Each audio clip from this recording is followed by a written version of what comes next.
Meus irmãos, minhas irmãs, é com muita alegria que eu volto ao Rodrigo Lobato. E a nossa alegria ainda se estende, se torna maior, porque hoje é a nossa última atividade nessa região. E pela terceira vez que eu compareço à região, cada vez me sensibilizo mais com a generosidade dos espíritas dessa região. Foi realmente uma sementeira de luz em toda essa região de São Paulo. E hoje, para encerrar esse ciclo de trabalho, eu resolvi falar sobre dois personagens do Novo Testamento, José e Maria de Nazaré. E toda vez que um pesquisador abre o Novo Testamento em busca de informações detalhadas sobre José e sobre Maria, ele muitas vezes sente uma certa frustração, sobretudo com relação à figura de José. Não ficaram registros da passagem do Pai de Jesus, daquele que prestou a primeira assistência quando ele veio ao mundo. E pensando nisso, nós então refletimos e fizemos uma comparação. E qual não foi a nossa surpresa ao encontrarmos uma mensagem de Emmanuel em que ele descreve a figura de José e a sua missão. José passou pela terra em silêncio. Realizou uma obra grandiosa, espiritualmente falando, mas passou em silêncio. Talvez José seja, dentro do Novo Testamento, um símbolo do próprio Criador, que age em silêncio, ao longo dos séculos, ao longo dos milênios, das nossas encarnações. Deus vem realizando, vem oferecendo oportunidades, coloca pessoas no nosso caminho, movimenta circunstâncias, enche as nossas mãos de dádivas, mas não aparece. Jamais aparece. Sempre age em silêncio. E é por essa razão que o benfeitor Emmanuel, numa singela mensagem, no livro Levantar e Seguir, diz assim de José. O título da mensagem é José da Galileia. José da Galileia foi um homem tão profundamente espiritual que seu vulto sublime escapa às análises limitadas de quem não pode prescindir do material humano para um serviço de definições. Já pensaste no cristianismo sem ele? Quando se fala excessivamente em falência das criaturas, recordemos que houve um tempo em que Maria e o Cristo foram confiados pelas forças divinas a um homem. Houve um tempo em que Maria e o Cristo foram confiados pelas forças divinas a um homem. Entretanto, embora honrado pela solidificação de um anjo, nunca se vangloriou de dádiva tão alta. Não obstante contemplar a sedução que Jesus exercia sobre doutores, nunca abandonou sua carpintaria. O mundo não tem outras notícias de suas atividades.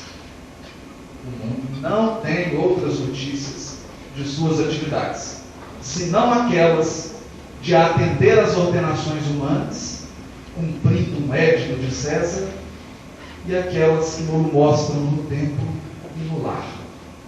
entre a adoração e o trabalho. Sem qualquer situação de evidência, deu a Jesus tudo quanto podia. A ele deve o cristianismo, a porta da primeira hora. Mas José passou no mundo dentro do divino silêncio de Deus. Tanto fez. Todos os anos de convivência na carpintaria, todo o trabalho ensinado a Jesus, todo o carinho de um pai devotado, toda a religiosidade de um homem que em nenhum momento questionou a orientação da espiritualidade superior. Ele simplesmente se entregou. Sem nunca questionar, sem nunca aparecer. Sabia que havia recebido no seu lar um emissário divino e se apagou para que Jesus vivesse. E até hoje, como diz Emmanuel, a figura silenciosa e oculta de José é um símbolo da atuação de Deus nas nossas vidas. A semelhança de José, Deus dá tudo o que pode. E Ele pode tudo. Dá tudo o que pode em silêncio. José talvez seja das figuras mais injustiçadas do cristianismo. Todos comentam a atividade de Paulo de Tarso, todos comentam sobre Simão Pedro, mas ninguém se lembra do coração devotado daquele pai.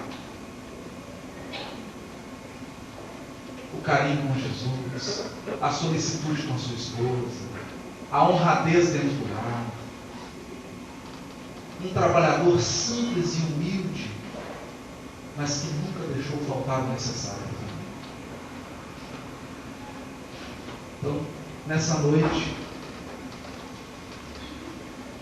embora durante todo o nosso estudo, talvez a nossa manifestação dessa noite gire mais em torno de Maria, é preciso registrar essa homenagem para que os pais aqui presentes não sejam tristes.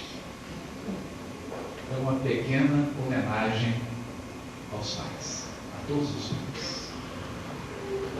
Como Maria, ele soube aceitar, desde os mais simples desígnios de deslocamento de Nazaré para Belém, da fuga do rei Herodes, mas soube aceitar as determinações de Deus acerca do martírio do seu próprio filho.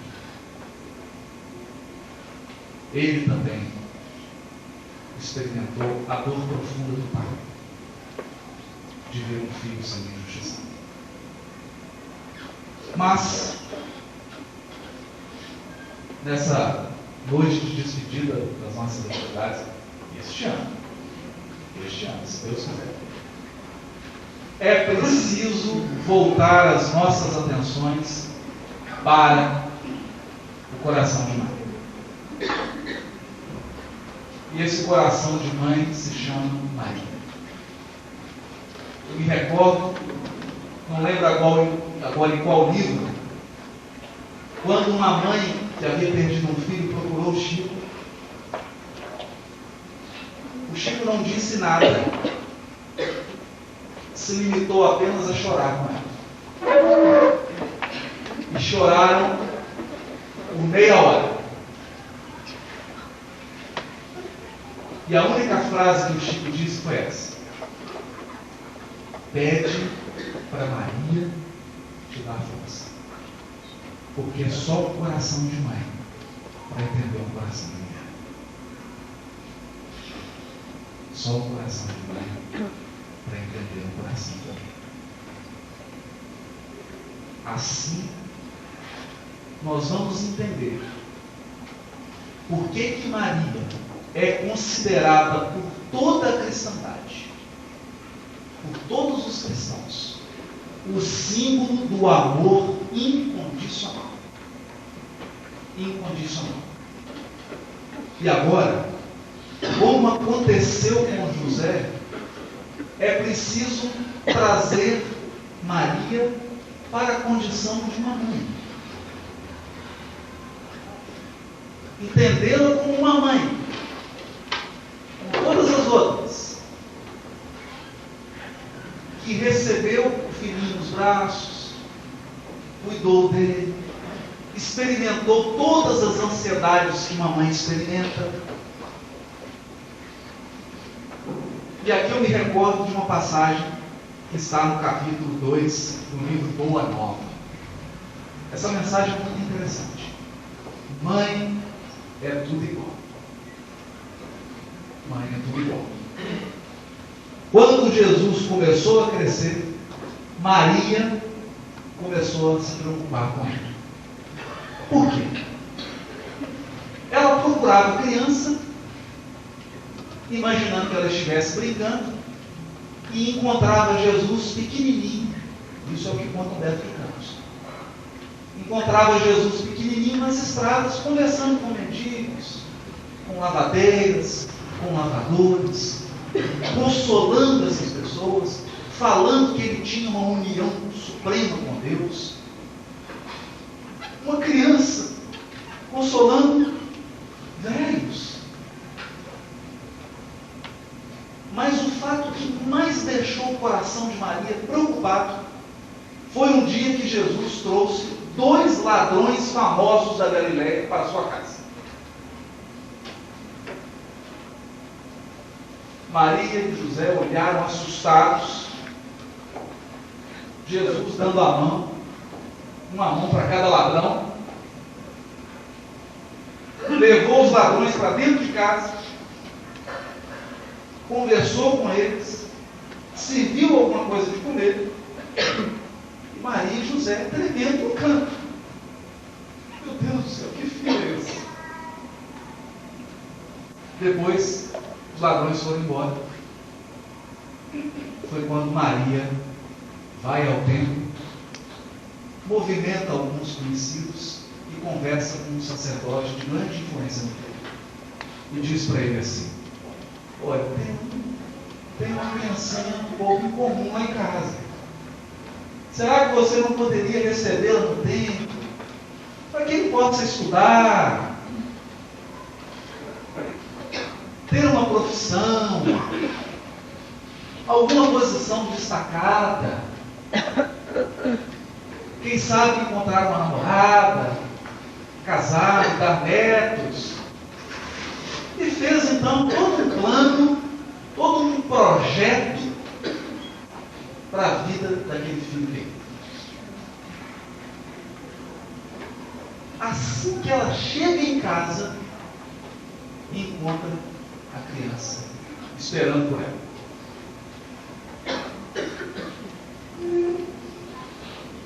Aí ela mesma narra: entretanto, no dia que se seguiu as nossas íntimas confabulações, ela começou em particular com o sacerdote. Jesus se aproximou de mim pela manhã e me interpelou: mãe, que queres tu de mim? Acaso não tenho testemunhado a minha comunhão com o Pai que está nos céus? Altamente surpreendida com a sua pergunta, respondi hesitante: tenho cuidado por ti, meu filho. Reconheço que necessitas de um preparo melhor para a vida. Mas como se estivesse em pleno conhecimento do que se passava em meu íntimo, ponderou ele: mãe, toda preparação útil e generosa no mundo é preciosa. Entretanto, eu já estou com Deus. Meu Pai, porém, deseja de nós toda a exemplificação que seja boa. E eu escolherei desse modo a escola melhor. No mesmo dia, embora soubesse das belas promessas que os doutores do templo fizeram na sua presença a seu respeito, Jesus aproximou-se de José e lhe pediu com humildade o admitisse em seus trabalhos. Desde então, como se nos quisesse ensinar que a melhor escola para Deus é a do lar e a do esforço próprio, concluiu a palavra materna com singeleza. Ele aperfeiçoa as madeiras da oficina, empunha o martelo e a enxofre, enchendo a casa de ânimo com a sua doce alegria. Muitos perguntam: o que fez Jesus dos 13 aos 30 e poucos? Está dito aqui: trabalhou na oficina do Pai como carpinteiro. E quando a gente diz isso, tem muita gente que fica triste, porque esperava uma história fabulosa. Não, ele entrou numa nave espacial, foi para a Índia, conversou com alguns ETs,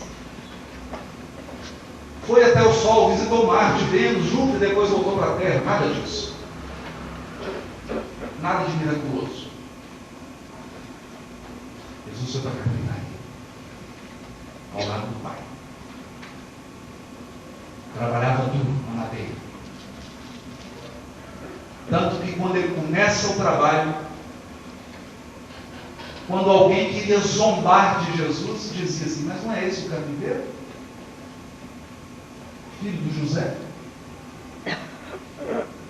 Alguns mais ousados, quando contavam para eles: você conhece o profeta da Galileia? E eles diziam: pode vir alguma coisa que presta da Galileia? Já viram sair alguma coisa boa da Galileia? A não ser peixe e verdura? Mas é dessa escola.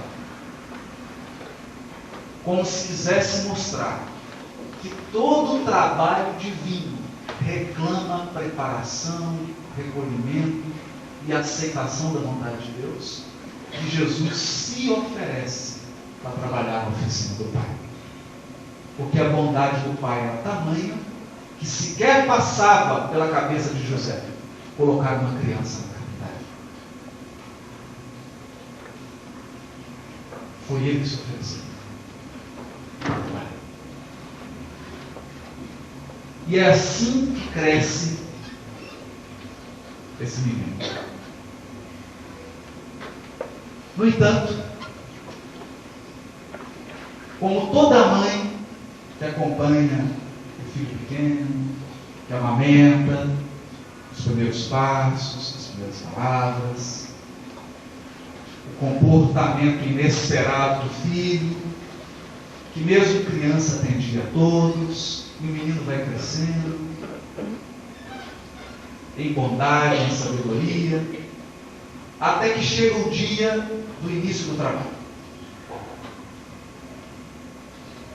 E os olhos de Maria e aquele coração de mãe, todos que acompanhavam Jesus, começam a ver maravilhas.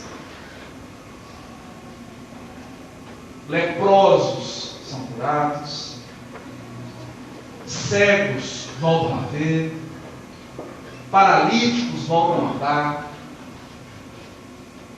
multidões são alimentadas com pão e peixe, sem explicação, tempestade é acalmada. Parecia que nada era impossível a Jesus. Nem mesmo na ocasião dolorosa de Lázaro, que já estava todo enfaixado dentro de uma gruta. E Jesus, então, usando de toda a potência do seu poder espiritual, realiza o maior ato até então praticado sobre toda a superfície da terra. Ressuscita Lázaro. Parece que não havia limites para o poder, para a bondade e para a sabedoria de Jesus. Diversas vezes os fariseus tentaram prender, mas não conseguiram. Ele sabia o que se passava no íntimo de cada criatura. Para cada uma, ele tinha palavra certa. Mas chega um dia doloroso em que Jesus, que era sempre alegre, sempre doce, apesar de firme e enérgico, se entristece e chora. Chora no Monte das Oliveiras. E aqui eu gostaria de apelar aos corações de mãe que estão presentes. Talvez não haja dor maior no coração de mãe do que um filho derramando lágrimas. Daquele instante, do Monte das Oliveiras, até o momento da crucificação, Humberto de Campos, no livro Boa Nova, diz que o vulto mais emocionante que se via em Jerusalém era o de Maria. O vulto mais emocionante. No momento em que Jesus é preso, não houve nenhuma reação. Todos os apóstolos e seguidores esperavam que Jesus utilizasse daqueles poderes divinos e fizesse alguma coisa. Todos aguardavam e pensavam assim: se ele que curou pessoas, fez tudo pelos outros, demonstrou imenso poder, que dirá agora em que ele mesmo precisa de ajuda? Em que ele mesmo atravessa um momento extremamente difícil? Com certeza. Se ele usou de todos os seus poderes espirituais para ajudar os outros, por que não vai para ajudar a si mesmo? Ele não fez nada. Humberto de Campos diz que, a partir do momento em que Jesus é preso e começa a ser agredido de forma violenta, injusta, Maria se pergunta: mas, meu filho, o que é que fez ele para merecer? Mãos que espalharam apenas amor. E agora recebe todo o ódio do mundo. Todo o ódio do mundo. Por que, meu filho? Mas aqui há uma diferença. Porque diz Humberto de Campos que mesmo pensando isso, no seu coração, Maria sentia que os desígnios de Deus são insondáveis, mas soberanamente justos, e que o sacrifício do seu filho tinha um propósito que um dia ela entenderia.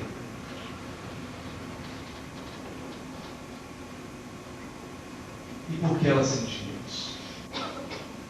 Porque quando lá atrás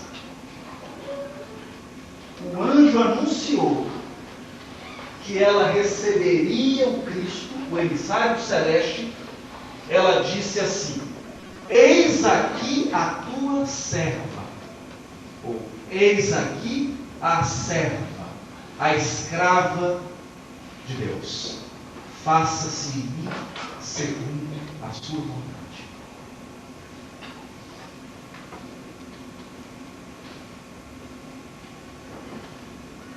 É preciso atentar nessas palavras. É preciso atentar nessas palavras. Porque no Evangelho segundo o Espiritismo, os benfeitores dizem que a fé é a mãe de todas as virtudes. É a mãe de todas as virtudes. Mas muitas pessoas confundem fé com crença, fé com acreditar. Isso é coisa de homem. Isso é coisa de homem. Fé. Eu acredito que existe Deus. Eu vejo.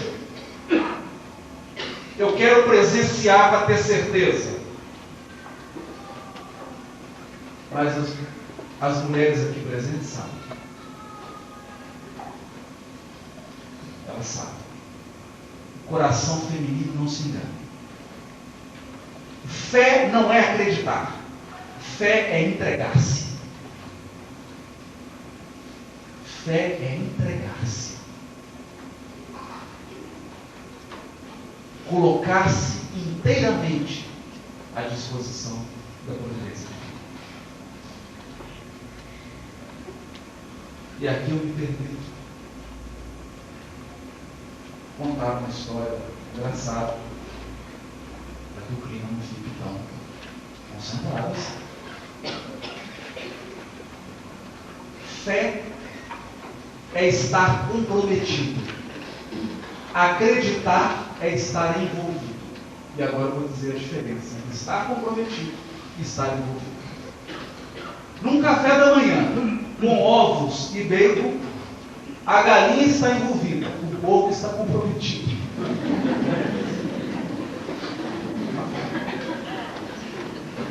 É uma diferença grande. Acreditar é envolver-se. É por isso que as pessoas dizem: eu acreditava na religião tal, mas entrei e saí. Acreditar é envolver-se. Você pode sair a hora que quiser. Eu acreditava na doutrina espírita, agora mudei. Agora acredito em disco voador. Acreditar é fácil. É como a galinha. Ela deixa o ovo e vai embora. Ter fé é entregar-se absolutamente. Absolutamente. Mas com um detalhe. É entregar-se sem entender. Porque Maria entregou-se totalmente. Só com um coração puro de mulher é capaz de fazer. Só com um coração de mulher puro é capaz de fazer. Entregou-se totalmente, sem entender o que estava acontecendo. Porque imaginem o seguinte: se o anjo tivesse explicado tudo. Imagina se o anjo tivesse descrito todas as bênçãos, mas também tivesse narrado todo o martírio da crucificação. Não era hora. Naquele momento em que o anjo anuncia que ela seria a mãe do divino enviado, ele apenas pede entrega. Mas sempre foi assim. Mesmo lá atrás, quando na linguagem simbólica do Velho Testamento Abraão é chamado, dizem para ele: sai da tua parentela e daqueles da sua família e vai para a terra. Ele deve ter pensado: que terra? Cadê o mar? Vai.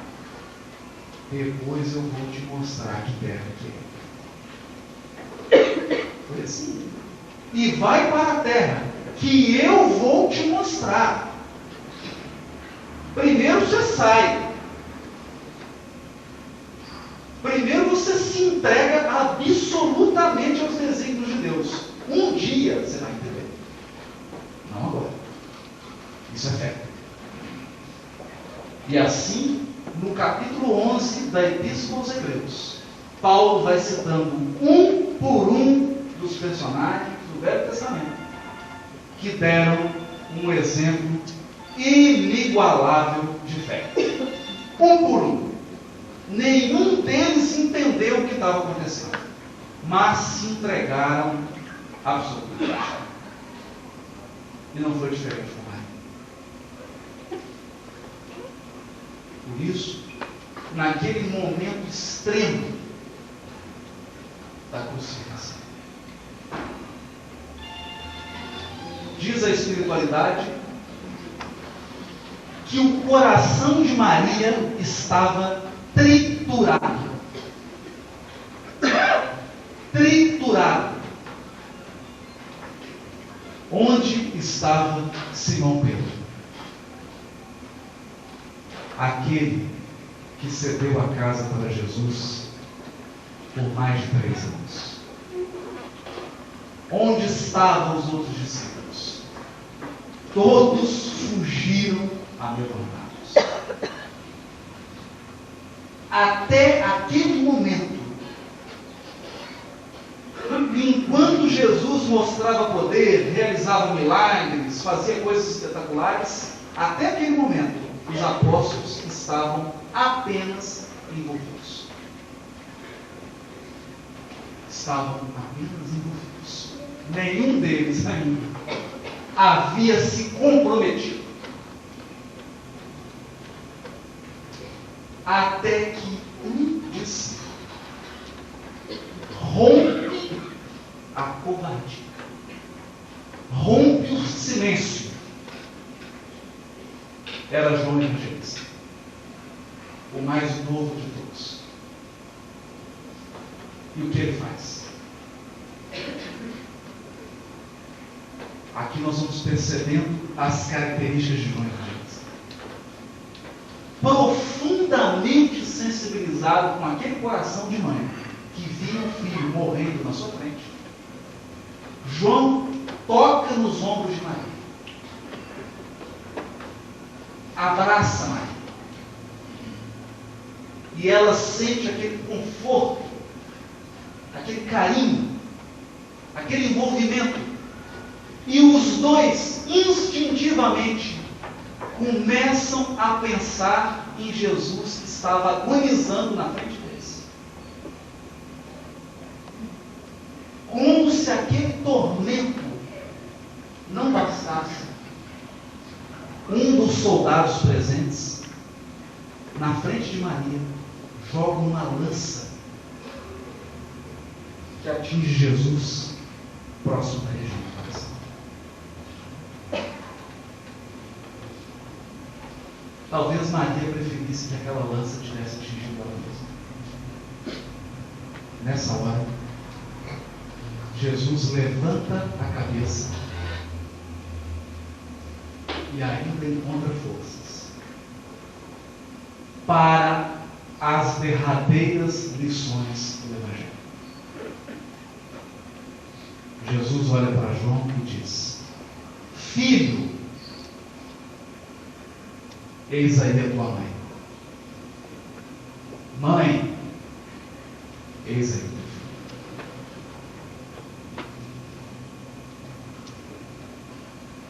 Pronuncia as últimas palavras. Faz uma oração a Deus. Pai, perdoa-lhes, porque eles não sabem o que fazem. E desencarna. Naquela hora, Jesus deixa grafado, nas últimas lições do Evangelho, a lição da fraternidade no coração. E aqui diz Humberto de Campos: João entendeu a lição. Maria entendeu a lição. Entendeu que os desígnios de Deus haviam se cumpridos. E que era necessário acolher João, um jovem, que necessitava do seu carinho de mãe. Era como se Jesus dissesse: Mãe, eu sei da tua dor,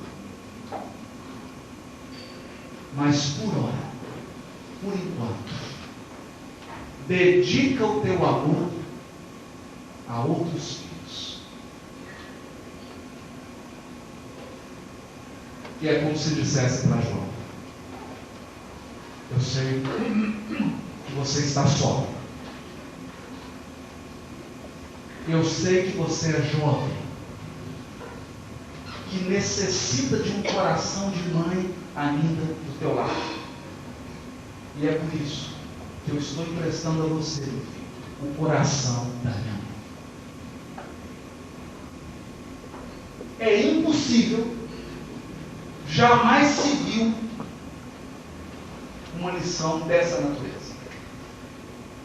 Com todo respeito a todos os missionários que passaram pela terra, Buda, Sócrates e muitos outros, que eu não vou repetir aqui para não cometer injustiças, mas jamais pisou na terra alguém que num momento tão supremo de aflição ainda seja capaz de dar uma lição de fraternidade tão grandiosa como essa.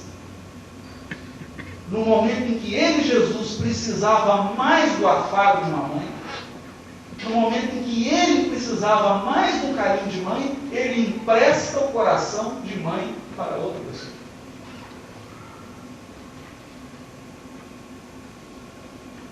Passado um tempo, João Evangelista concretiza o projeto de ir para a Grécia em Éfeso e lá fundar a igreja. Ele então, lembrando-se da recomendação de Jesus, vai a Bataneia e busca Maria. Conversa com ela. Fala do projeto de uma casinha que havia sido doada a ele por benfeitores que se converteram ao cristianismo.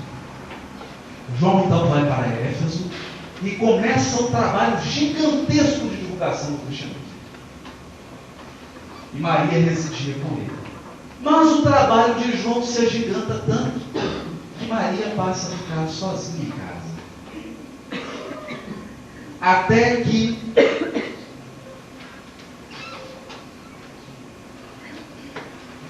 um leproso procura Maria. Naquela casinha simples. E Maria toma de um pano, limpa as feridas dele, coloca medicamento, trata o leproso, que era uma pessoa asquerosa naquela época, ninguém chegava perto, ela cuida, de ferida por ferida. E o leproso diz assim: Senhora, sois a mãe de nosso mestre e nossa mãe santíssima. Nossa mãe santíssima. Era a lição de Jesus que se concretizara na vida de Maria. Ela, que era a mãe querida de Jesus, torna-se a mãe de toda a humanidade. Daquele dia em diante, as horas de Maria eram gastas atendendo a necessitados. Eram peregrinos com sofrimento que procuravam ela e conversavam. Quem não gosta de um colinho de mãe? De chorar uma mágoa com mãe? Não tem coisa melhor. E procuravam Maria. E ela sempre carinhosa, conversava, falava de Jesus, falava da mensagem do Evangelho. Mas a frase preferida de Maria era: isso também passa. Isso também passa. E aqui, fazendo uma pausa, eu me recordo de um caso muito antigo. Ele ainda em Pedro Leopoldo passava por uma situação de profundo sofrimento. Emmanuel aparece para ele e fala assim: mano, eu queria pedir por favor. Diga, Chico, será que teria como você conseguir uma palavrinha da Maria para mim? Uma palavrinha só. Qualquer coisa que ela puder dizer para mim. O Emmanuel fala: eu vou tentar, Chico. Vou tentar conseguir. Passa um tempo. Belo dia, o Emmanuel entra no quarto e diz: Chico, tem um recado de Maria para você. Nossa, Chico, o coração encheu. Eu falei: pelo amor de Deus, Emmanuel, diz o que ela falou? Ela falou assim: isso também passa. E o Chico começou a chorar, ficou feliz daquele jeitinho dele, escreveu num papel assim: isso também passa. com a letra bem grande. Esse era um hábito do Chico. Costumava escrever e pregou assim: isso também passa, no quarto.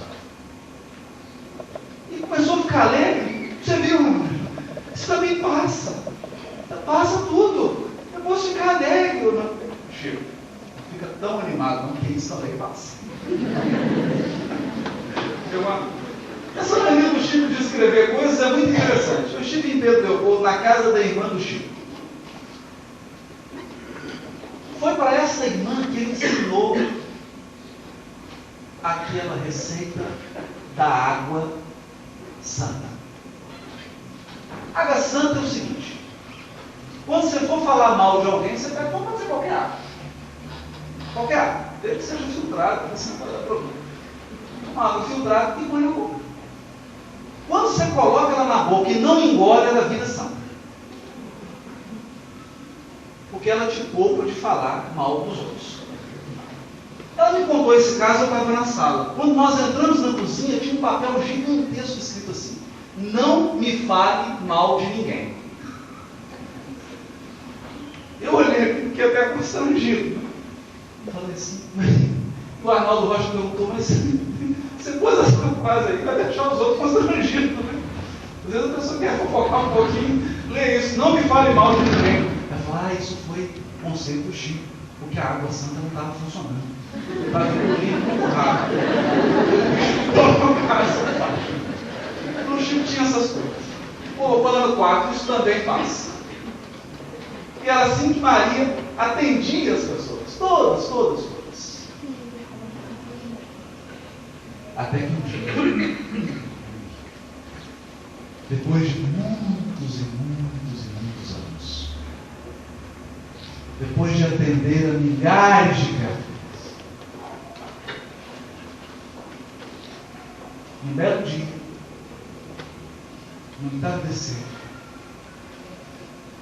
quando ela havia atendido uma fila extensa de pessoas, chega até junto dela o último para ser atendido. Era um mendigo. Em condição deplorável. De olhar para aquela criatura, aquele coração de mãe já se apiedou. E, seguindo o hábito de todo necessitado que chegava até Maria, ele disse assim: minha mãe, exclamou o recém-chegado, como tantos os outros que recorriam ao seu caminho, vem fazer-te companhia e receber a tua bênção.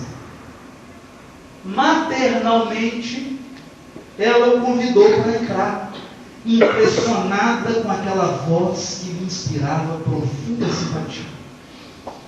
O peregrino lhe falou do céu, confortando-a delicadamente.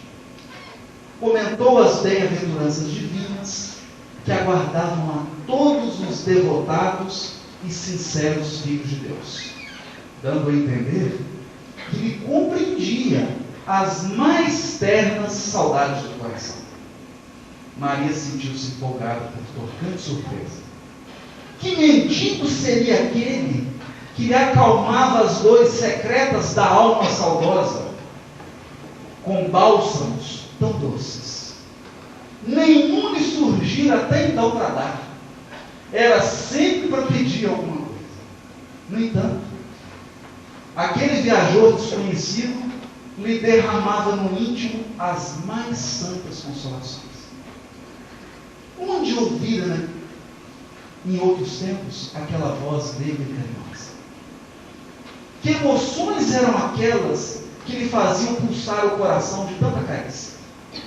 Seus olhos se umedeceram de ventura, sem que conseguisse explicar a razão de sua terna emotividade. Foi quando o hóspede anônimo lhe estendeu as mãos generosas e lhe falou com profundo acento de amor: minha mãe, venha aos meus braços. Nesse instante, fitou as mãos nobres que se lhe ofereciam num gesto da mais bela ternura. Tomada de comoção profunda, viu nelas duas chagas. como as que seu filho revelava na cruz. E instintivamente, dirigindo o olhar ansioso para os pés do peregrino amigo, divisou também ali as úlceras causadas pelos cravos do suplício. Não pôde mais.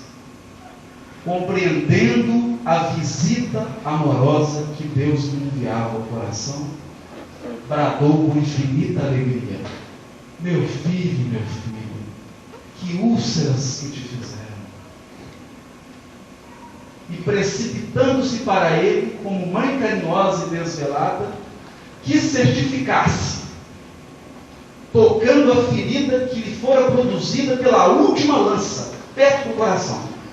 Suas mãos ternas e solícitas o abraçaram, na sombra visitada pelo luar, procurando sofregamente a úlcera que tantas lágrimas lhe provocaram no carinho materno. A chaga lateral lá estava, sob a carícia de suas mãos. Não conseguiu dominar o seu intenso júbilo. Num ímpeto de amor, fez um movimento para se ajoelhar. Queria abraçar-se aos pés de seu Jesus, osculá-lo com ternura. Ele, porém, levantando-o, cercado de um halo de luz celestial, ajoelhou-se aos pés dela e, beijando-lhe as mãos, disse em carinhoso transporte: sim, minha mãe, sou eu. Venho buscar-te, pois meu Pai quer que sejas no meu reino a rainha dos anjos. Nessa hora Maria caiu. Agonizou por alguns dias e desencarnou. Assim que ela desencarna, sente que mãos angélicas a tocam e ela sai. Quando ela olha, uma multidão de anjos celestes para receber, cantando um hino maravilhoso. Uma das entidades se aproxima dela e diz assim: Mãe Santíssima, qual o teu último desejo? Antes de transferir-te para as esferas celestes. Ela diz assim: ouvi dizer que em Roma estão assassinando cristãos seguidores do meu filho amado. Eu quero ir. Só um coração de mãe para fazer um pedido desse. Ela podia pedir assim: o mais rápido possível para onde dá o meu filho. Não é? Podia pedir. Mãe Santíssima, qual é o teu último pedido? Me leva rápido porque eu quero abraçar meu filho.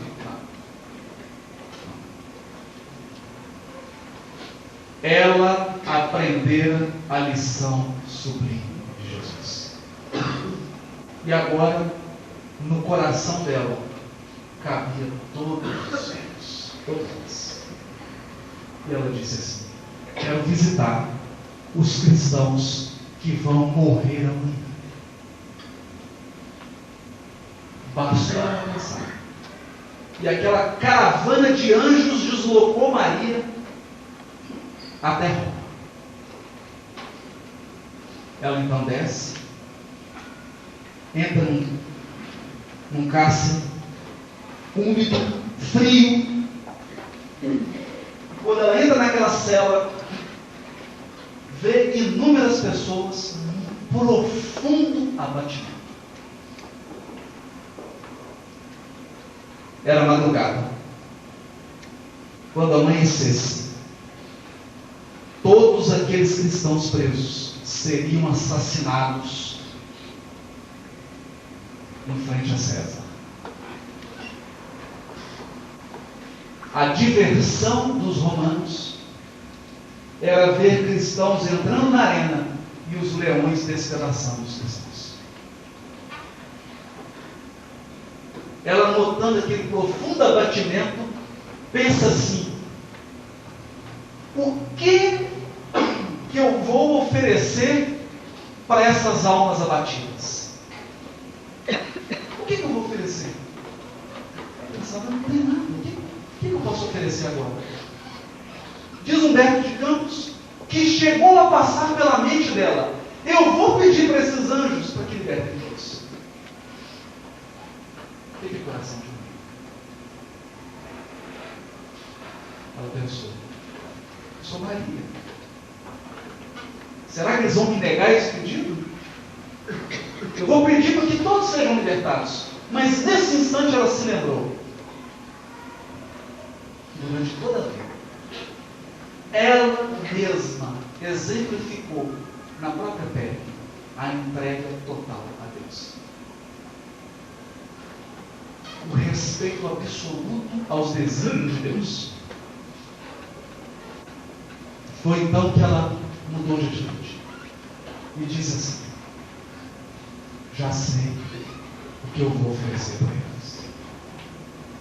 Olhou para perto da grade em que estava debruçada uma moça muito magra, muito pálida, demonstrando um profundo abatimento, e sussurrou nos ouvidos dela: canta, minha filha, tenhamos bom ânimo, convertamos as nossas dores da terra em alegrias para o céu. A triste prisioneira nunca saberia compreender o porquê da emotividade que lhe fez vibrar subitamente o coração. De olhos estáticos, contemplando o firmamento luminoso através das grades poderosas, ignorando a razão de sua alegria, cantou um hino de profundo e enternecido amor a Jesus, em que traduzia sua gratidão pelas dores que lhe eram enviadas. Começou a cantar agradecendo as dores. Por essa razão, irmãos meus, quando ouvirdes o cântico nos templos das diversas famílias religiosas do cristianismo, não vos esqueçais de fazer no coração um brando silêncio, para que a rosa mística de Nazaré espalhe aí o seu perfume. Boa noite a todos. Que Maria Santíssima enche o perfume de cada um, o coração de cada um, de perfume celeste. Muito obrigado.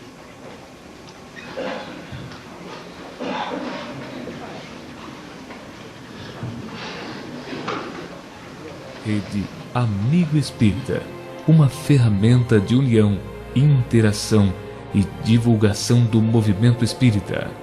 Acessem www.amigoespírita.ning.com e confira nosso acervo disponível.